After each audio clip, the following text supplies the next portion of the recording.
She's stuck. She sees people coming and going, stares at vehicles like strange objects, taking shape, then fading away.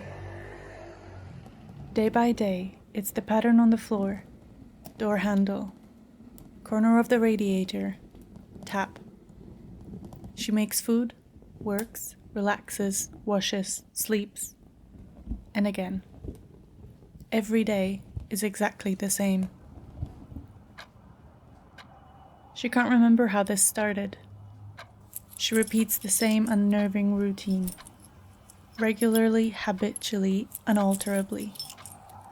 From her window she can see a street. Her point of view is limited, her world physically confined to the walls of her room. She can't leave, not physically at least. She extends her scant territory the only way she can, by claiming the territories of others. Vicariously, she imagines herself in possession of their experience. She slithers her way into their living rooms, onto their streets, and into the lives of their neighbors, believing they are all hers.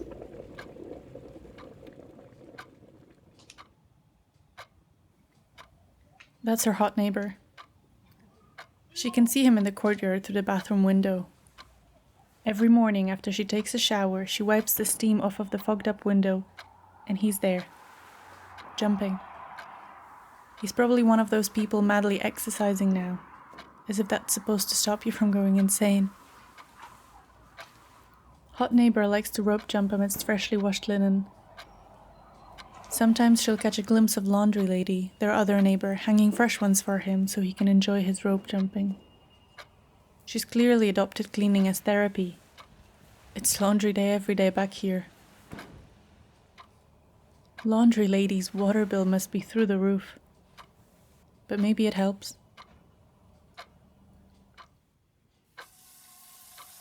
She's been cleaning more as well. Through her kitchen window she can see the couple. Although she sees them every time she washes the dishes, she doesn't know who they are.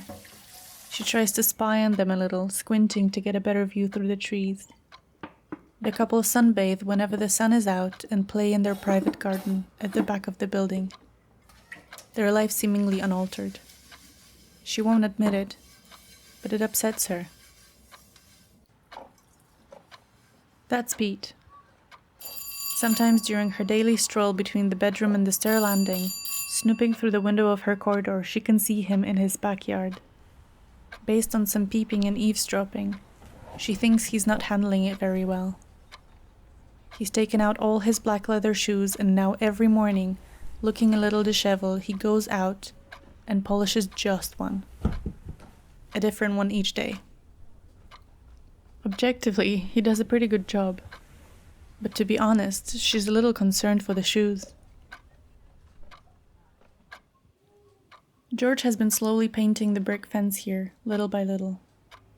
She sees him through the bedroom window, coming and going. He brings out the paint, the brushes, the stepladder.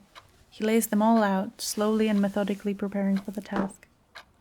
He then considers which parts to complete that day, pours out just the right amount of paint into a plastic dish, and dips in the brush. He never does more than a dozen bricks a day. Normally, she'd find it irritating, the monotony. But for some reason, she likes how he savors the project, as if he knows it's going to have to last him for a while.